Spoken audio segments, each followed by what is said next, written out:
The Age of Innocence by Edith Wharton.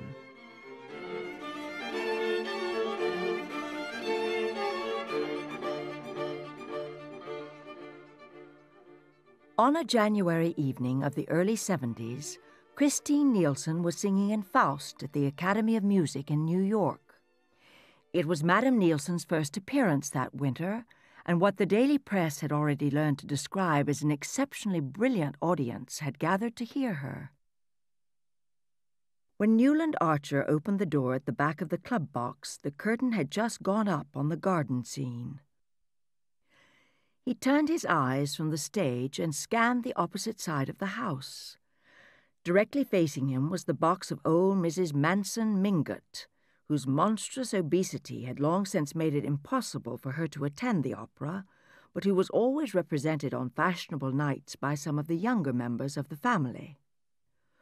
On this occasion, the front of the box was filled by her daughter-in-law, Mrs. Lovell Mingott, and her daughter, Mrs. Welland, and slightly withdrawn behind these brocaded matrons sat a young girl in white, with eyes ecstatically fixed on the stage lovers. She dropped her eyes to the immense bouquet of lilies of the valley on her knee, and Newland Archer saw her white-gloved fingertips touch the flowers softly. He contemplated her absorbed young face with a thrill of possessorship, in which pride in his own masculine initiation was mingled with a tender reverence for her abysmal purity. "We'll read Faust together, by the Italian lakes," he thought, somewhat hazily confusing the scene of his projected honeymoon with the masterpieces of literature which it would be his manly privilege to reveal to his bride. It was only that afternoon that May Welland had let him guess that she cared, New York's consecrated phrase of maiden avowal, and already his imagination, leaping ahead of the engagement ring, the betrothal kiss, and the march from Lohengrin, pictured her at his side in some scene of old European witchery. "Well, upon my soul!" exclaimed Lawrence Lefferts, turning his opera-glass abruptly away from the stage. Lawrence Lefferts was, on the whole, the foremost authority on form in New York. He silently handed his glass to old Sillerton Jackson. Newland Archer, following Lefferts' glance, saw with surprise that his exclamation had been occasioned by the entry of a new figure into old Mrs. Mingott's box. It was that of a slim young woman, a little less tall than May Welland, with brown hair growing in close curls about her temples and held in place by a narrow band of diamonds.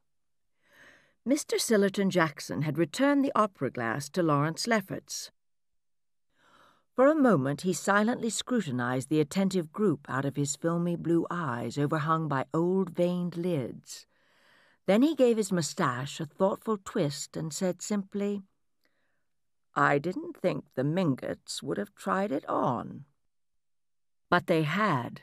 They undoubtedly had, for the low-toned comments behind him left no doubt in Archer's mind that the young woman was May Welland's cousin, the cousin always referred to in the family as poor Ellen Olenska. Archer knew that she had suddenly arrived from Europe a day or two previously. He had even heard from Miss Welland, not disapprovingly, that she had been to see poor Ellen, who was staying with old Mrs. Mingott. Archer entirely approved of family solidarity, and one of the qualities he most admired in the Mingotts was their resolute championship of the few black sheep that their blameless stock had produced. There was nothing mean or ungenerous in the young man's heart, and he was glad that his future wife should not be restrained by false prudery from being kind in private to her unhappy cousin. But to receive Countess Olenska in the family circle was a different thing from producing her in public, at the opera of all places, and in the very box with a young girl whose engagement to him, Newland Archer, was to be announced within a few weeks. "After all," he heard one of the younger men begin behind him, "after all, just what happened?" "Well, she left him," Nobody attempts to deny that. He's an awful brute, isn't he? Continued the young inquirer, who was evidently preparing to enter the lists as the ladies' champion. The very worst. I knew him at Nice, said Lawrence Lefferts with authority. A half-paralyzed, white, sneering fellow. Rather handsome head, but eyes with a lot of lashes. Well, I'll tell you the sort. When he wasn't with women, he was collecting china, paying any price for both, I understand. There was a general laugh, and her young champion said, Well, then? Well, then she bolted with his secretary. Oh, I see. The champion's face fell. It didn't last long, though. I heard of her a few months later, living alone in Venice. I believe Lovell Mingott went out to get her. He said she was desperately unhappy. Well, that's all right, but this parading her at the opera is another thing. The act was ending, and there was a general stir in the box. Suddenly Newland Archer felt himself impelled to decisive action.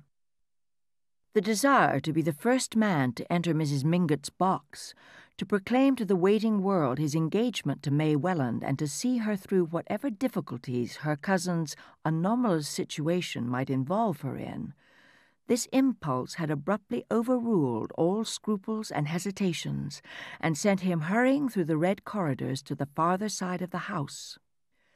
As he entered the box, his eyes met Miss Welland's, and he saw that she had instantly understood his motive, though the family dignity which both considered so high a virtue would not permit her to tell him so. "You know my niece, Countess Olenska?" Mrs. Welland inquired as she shook hands with her future son-in-law. Archer bowed without extending his hand, as was the custom on being introduced to a lady, and Ellen Olenska bent her head slightly, keeping her own pale-gloved hands clasped on her huge fan of eagle feathers. Having greeted Mrs. Lovell Mingott, a large blonde lady in creaking satin, he sat down beside his betrothed and said in a low tone, "I hope you've told Madame Olenska that we're engaged. I want everybody to know. I want you to let me announce it this evening at the ball." Miss Welland's face grew rosy as the dawn, and she looked at him with radiant eyes. "If you can persuade Mamma," she said. "But why should we change what is already settled?"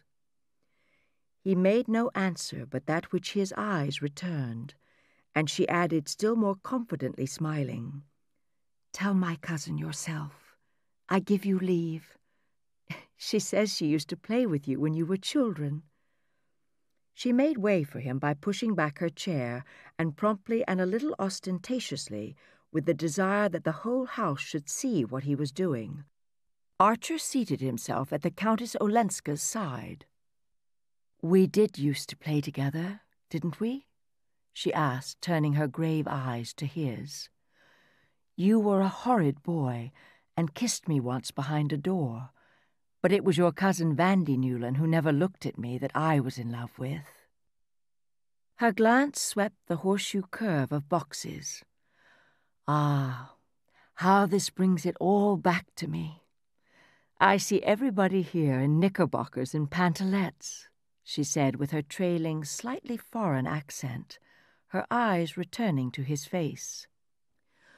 Agreeable as their expression was, the young man was shocked that they should reflect so unseemly a picture of the august tribunal before which, at that very moment, her case was being tried. Nothing could be in worse taste than misplaced flippancy, and he answered somewhat stiffly, "Yes, you've been away a very long time." "Oh, centuries and centuries. So long," she said, "that I'm sure I'm dead and buried, and this dear old place is heaven," which, for reasons he could not define, struck Newland Archer as an even more disrespectful way of describing New York society. It invariably happened in the same way. Mrs. Julius Beaufort, on the night of her annual ball, never failed to appear at the opera. Mrs. Archer, who was fond of coining her social philosophy into axioms, had once said, We all have our pet common people. And though the phrase was a daring one, its truth was secretly admitted in many an exclusive bosom. But the Beauforts were not exactly common. Some people said they were even worse. Mrs. Beaufort belonged indeed to one of America's most honored families. And when one was related to the Mansons and Rushworths, one had a droit de cité, as Mr. Sillerton Jackson, who had frequented the Tuileries, called it, in New York society. But did one not forfeit it in marrying Julius Beaufort? The question was, who was Beaufort? He passed for an Englishman, was agreeable, handsome, ill-tempered, hospitable, and witty. He had come to America with letters of recommendation from old Mrs. Manson Mingott's English son-in-law, the banker, and had speedily made himself an important position in the world of affairs. But his habits were dissipated, his tongue was bitter, his antecedents were mysterious, and when Medora Manson announced her cousin's engagement to him, it was felt to be one more act of folly in poor Medora's long record of imprudences. But folly is as often justified of her children as wisdom, and 2 years after young Mrs. Beaufort's marriage, it was admitted that she had the most distinguished house in New York. And for over 20 years now, people had said they were going to the Beauforts with the same tone of security as if they had said they were going to Mrs. Manson Mingott's.